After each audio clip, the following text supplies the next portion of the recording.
This coming weekend, we've got another UFC fight night. It's Roman Dolidze taking on Anthony Fluffy Hernandez. Now this is my main card, quick picks. Kicking off the main card, you got Hernandez taking on Christian Leroy Duncan. I'm leaning towards Leroy Duncan in this fight. He's 8 years younger, he's rangier, he's longer, he's a slick striker, and I think he's going to be able to pick Hernandez off from the outside. Don't get me wrong, Hernandez could utilise the wrestling, maybe push Leroy up against the fence like we saw RoboCop do, and he could grind out a victory, but I'm leaning towards Leroy Duncan to utilise the striking and the distance management to keep him at bay, keep him at range, and get the victory. Following up after that, we have Gene Matsumoto taking on Miles Johns. I'm leaning towards Miles Johns. He's a great wrestler, great in the scrambles, but he's also quite a tucked, tight, compact boxer when it comes to the striking as well. So I think he's going to be able to utilise his skills and get the victory against Gene Matsumoto.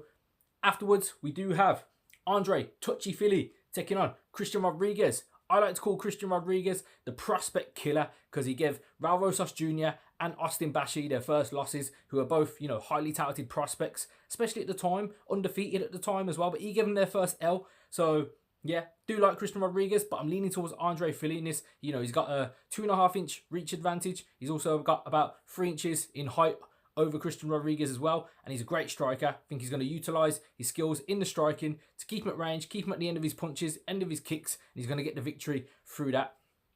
Following up, we have Yasmin Lucindo taking on Angela Hill. Angela Hill, 40 years of age. She's a veteran of the game, but Yasmin Lucindo, 17 years younger at 23 years of age. She's got a submission game, she's got great striking, and I think the younger, hungrier fighter at this point in her career, wanting to climb the rankings, wanting to get up there and potentially get a title shot at some point in her career. She wants to hold a belt, I'm assuming.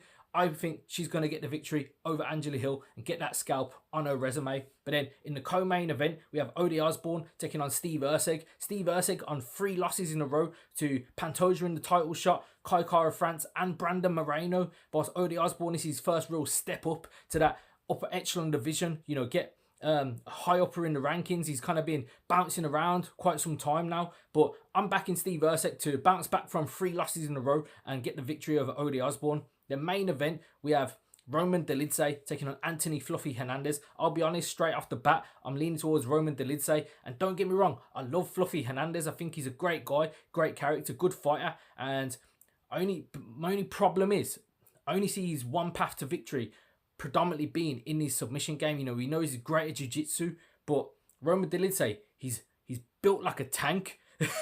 We saw him fight up at light heavyweight against Anthony Smith, and he hurt Anthony Smith. He seems like he's not a clean striker. Like, he doesn't look pretty with the striking, but it looks like he hits hard, and he's also a very heavy top pressure wrestler as well when it comes to it. He can take you down and he can kind of hold you there and you can't really move. So I think he has just more paths to victory. He could either hurt Fluffy with the striking, or he could take him down and play it safe almost, because he knows the danger that Fluffy Hernandez possesses with the submission game. So Roman Dolidze, if he gets on top, he might do some ground and pound, might do some damage that way, but I don't see him taking too many risks on the ground. I think his safe bet will be maybe to keep it striking. I think he is going to be the slightly better, more damaging striker in this fight, and if he does hurt Fluffy Hernandez, maybe he might shoot in and he might be able to, nullify the takedown attempt of Fluffy Hernandez, maybe jump on a submission that way. But if he hurts him, he might knock him down and he might be able to get the job done,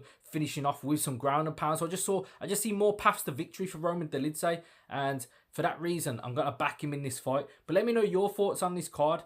What fight you're most looking forward to? What fight maybe stands out to you the most? And how you see some of these fights playing out, mainly obviously being the main event. And do you think Steve Erceg is going to bounce back from 3 losses in a row? And if he doesn't, where's he going to go from here? But yeah, thanks for watching the video. Drop me a comment with your thoughts and make sure you're following the page. Peace.